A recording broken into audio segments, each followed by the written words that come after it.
पहले हम जान लेते हैं कि जैव प्रक्रम क्या है।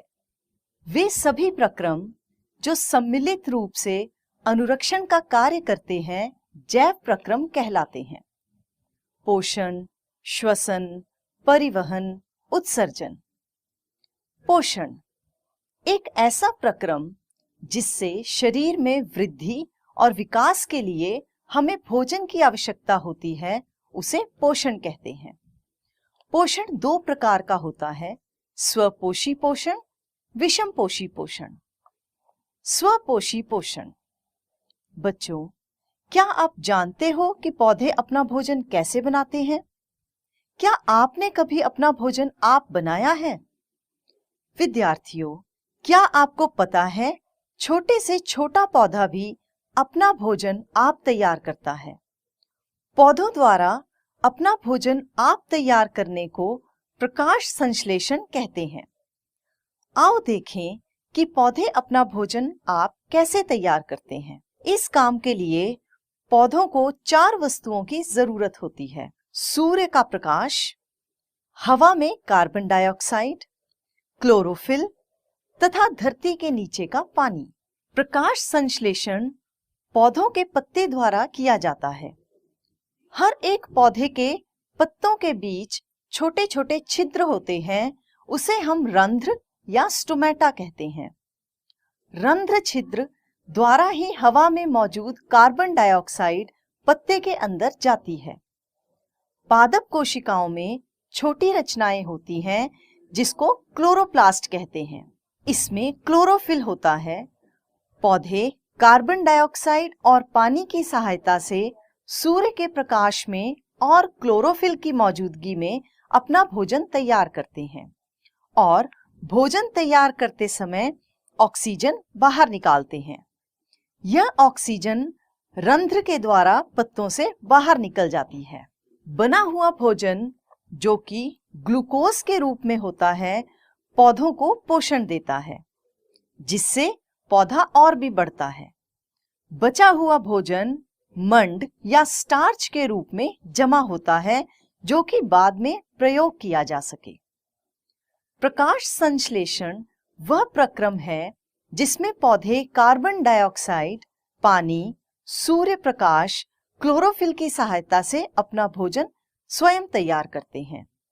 सबसे पहले हम देखेंगे कि सूर्य प्रकाश प्रकाश संश्लेषण के लिए क्यों जरूरी है। इसके लिए एक क्रिया देखते हैं। एक गमले में लगा पौधा लें तथा उस पौधे को 2-3 दिन के लिए अंधेरे में रखें। 2-3 दिन बाद उस पौधे के एक पत्ते का कुछ हिस्सा एक काले कागज की पट्टी से ढक दें। अब इस पौधे को 3-4 घंटे के लिए सूर्य की रोशनी में रखें। इसके बाद उस पत्ते को अल्कोहल में डालें।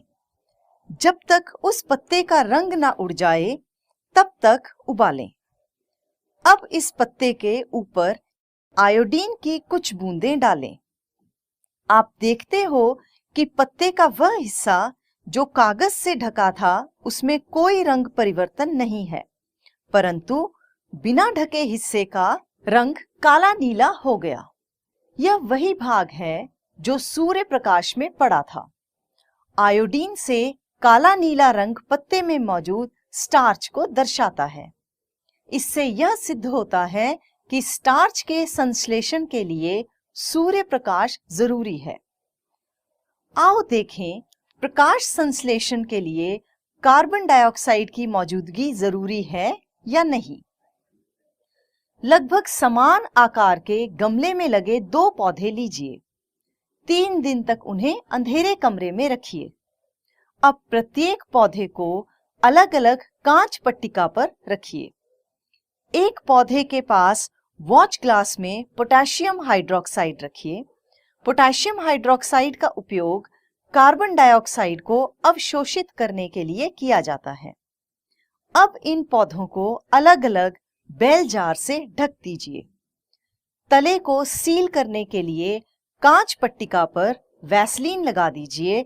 इससे प्रयोग वायुरोधी हो जाता है। लगभग 2 घंटे के लिए पौधों को सूर्य प्रकाश में रखें। प्रत्येक पौधे से एक पत्ती तोड़िए तथा पहले की तरह स्टार्च या मंड की मौजूदगी का परीक्षण कीजिए। जो पत्ता पोटेशियम हाइड्रोक्साइड के साथ रखा था उसमें रंग नहीं बदलता, क्योंकि उस पौधे को कार्बन डाइऑक्साइड नहीं मिली।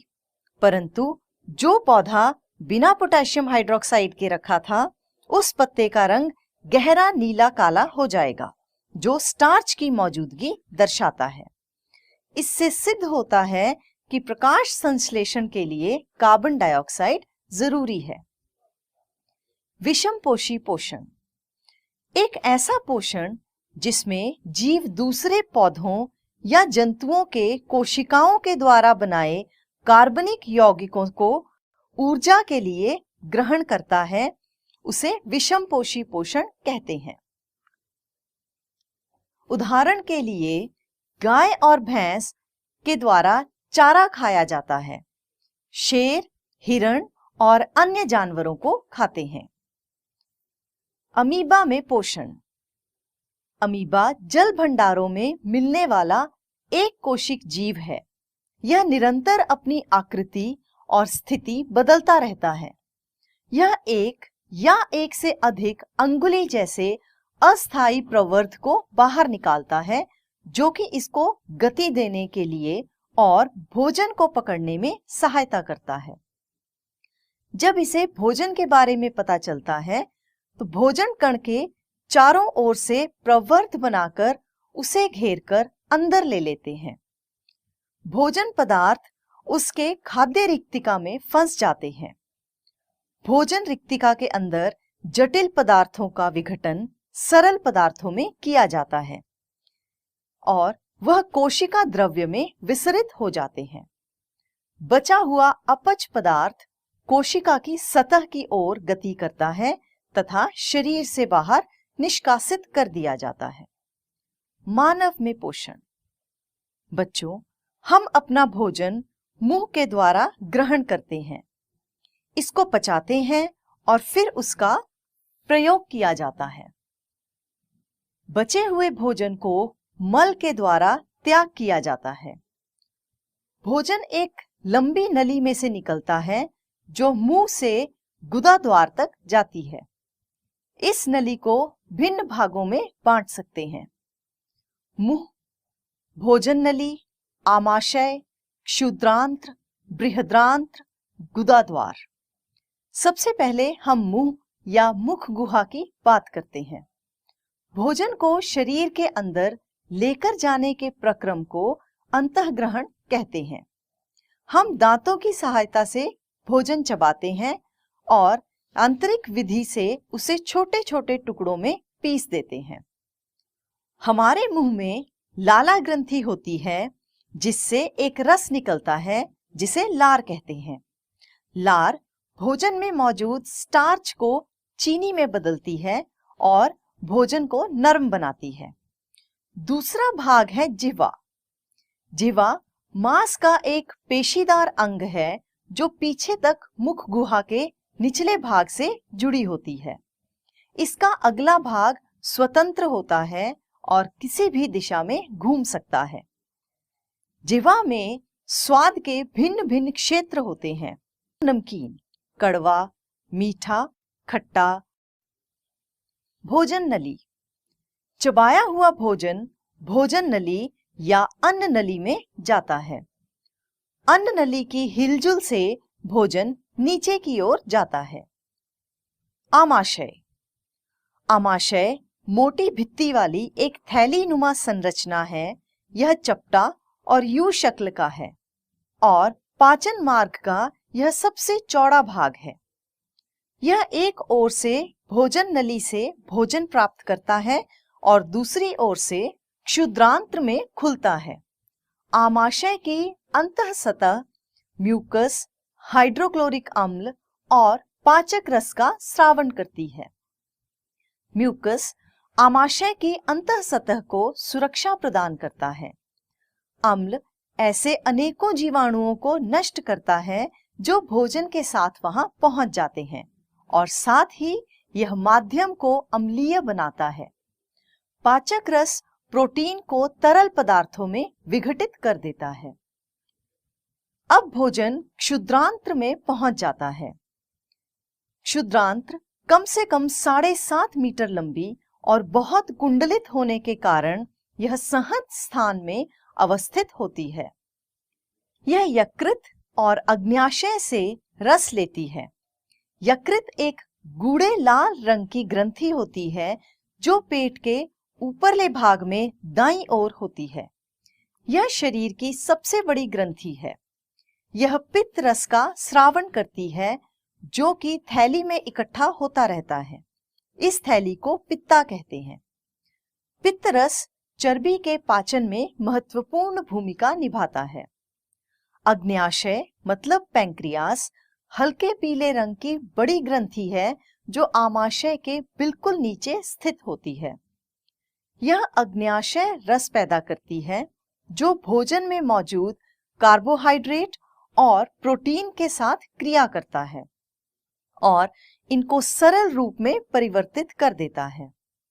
आंशिक रूप में पचा हुआ भोजन अब क्षुद्रांत्र के नीचे के भाग में पहुंचता है जहां आंत्र रस पाचन क्रिया को पूरा कर देता है। क्षुद्रांत्र में सोखन।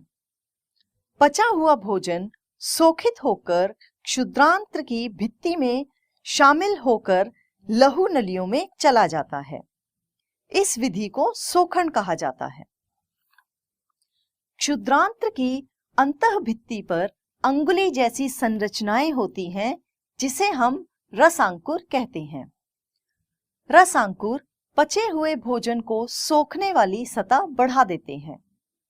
भोजन का वह भाग जिसका अभी पाचन नहीं हुआ या सोखन नहीं हुआ उसे बृहदांत्र में भेज दिया जाता है। बृहदांत्र क्षुद्रांत्र से चौड़ी और छोटी होती है। यह लगभग 1.5 मीटर लंबी होती है। इसका मुख्य कार्य जल और कुछ लवणों को सोखित करना होता है। बचा हुआ अपचा भोजन रेक्टम में चला जाता है और ठोस गुदा के रूप में रहता है। समय समय पर इसे गुदा द्वारा बाहर निकाल दिया जाता है। इसे उत्सर्जन कहते हैं। श्वसन। शरीर के बाहर से ऑक्सीजन प्राप्त करना और कोशिकाओं की जरूरत अनुसार भोजन स्रोतों के विघटन में उसका प्रयोग करना श्वसन कहलाता है। श्वसन की किस्में। वायवीय श्वसन, अवायवीय श्वसन। वायवीय श्वसन यह ऑक्सीजन की मौजूदगी में होता है। इस प्रक्रम में भोजन का पूर्ण विखंडन होता है और ज्यादा मात्रा में एटीपी के रूप में ऊर्जा निकलती है। यह प्रक्रम कोशिका में साइटोप्लाज्म और माइटोकॉन्ड्रिया दोनों में होता है। अवायवीय श्वसन यह प्रक्रम ऑक्सीजन की मौजूदगी में नहीं होता। इस प्रक्रम में भोजन का पूर्ण विखंडन नहीं होता और सिर्फ 2 एटीपी ऊर्जा निकलती है। यह प्रक्रम सिर्फ साइटोप्लाज्म में होता है। ऑक्सीजन की कमी में पेशी कोशिका में ग्लूकोज का विखंडन लैक्टिक एसिड और ऊर्जा बनाने के लिए होता है। यह प्रक्रम हमारी पेशी कोशिकाओं में उस समय होता है जब हमारे शरीर में कसरत करने पर ऑक्सीजन की कमी होती है। ऑक्सीजन के अनुपस्थिति में यीस्ट में ग्लूकोज का विघटन एथेनॉल, कार्बन डाइऑक्साइड और ऊर्जा बनाने के लिए होता है। यह प्रक्रम यीस्ट में होता है। पौधों के पत्तों में स्टोमेटा पौधों में श्वसन भाव गैसों के पर्यावरण में आदान प्रदान को नियंत्रित करता है। जंतुओं में श्वसन के लिए विशेष अंग विकसित होते हैं, जैसे मछली में गलफड़े और मनुष्य में फेफड़े आदि। मनुष्य में श्वसन क्रिया। बच्चों, सांस लेने का अर्थ है वायु में उपस्थित ऑक्सीजन को अंदर लेना या प्राप्त करना और कार्बन डाइऑक्साइड से भरपूर वायु को बाहर निकालना। ऑक्सीजन सार्थक भरपूर वायु को शरीर में अंदर लेना श्वास क्रिया कहलाता है और कार्बन डाइऑक्साइड सार्थक वायु को बाहर निकालना सांस छोड़ना क्रिया कहलाता है। आओ बच्चों, अब श्वसन क्रिया विधि को जानें। सामान्य रूप में हम अपने नासाद्वार से वायु अंदर लेते हैं। जब हम वायु को अंदर लेते हैं तो यह हमारी नासाद्वार से कंठ और फिर श्वसन नली से होकर फुफ्फुस में प्रवाहित होती है। फुफ्फुस छाती खोड़ में स्थित होते हैं। छाती खोड़ पसलियों से घिरी होती है। यह बड़ी पेशी की तरह है जो डायफ्राम कहलाती है। छाती खोड़ को एक बड़ी पेशी तह जो डायफ्राम कहलाती है छाती खोड़ को आधार देती है। श्वास क्रिया में डायफ्राम और पसलियों से बने पिंजर की गति शामिल है। श्वास अंदर लेते समय पसलियां ऊपर और बाहर की ओर गति करती हैं और डायफ्राम नीचे की ओर गति करता है। इस गति के परिणाम स्वरूप वक्ष गुहिका बड़ी हो जाती है और वायु फुफ्फुस में अंदर चली जाती है। फुफ्फुस वायु के साथ भर जाते हैं। श्वास निकालने के समय पसलियां नीचे और अंदर की ओर आती हैं, लेकिन डायफ्राम ऊपर अर्थात अपनी पहली स्थिति में आ जाता है, जिसके साथ वक्ष गुहिका छोटी हो जाती है। इस तरह बच्चों वायु फुफ्फुस से बाहर निकल जाती है। हम अपने शरीर में इन सब गतियों को आसानी से अनुभव कर सकते हैं।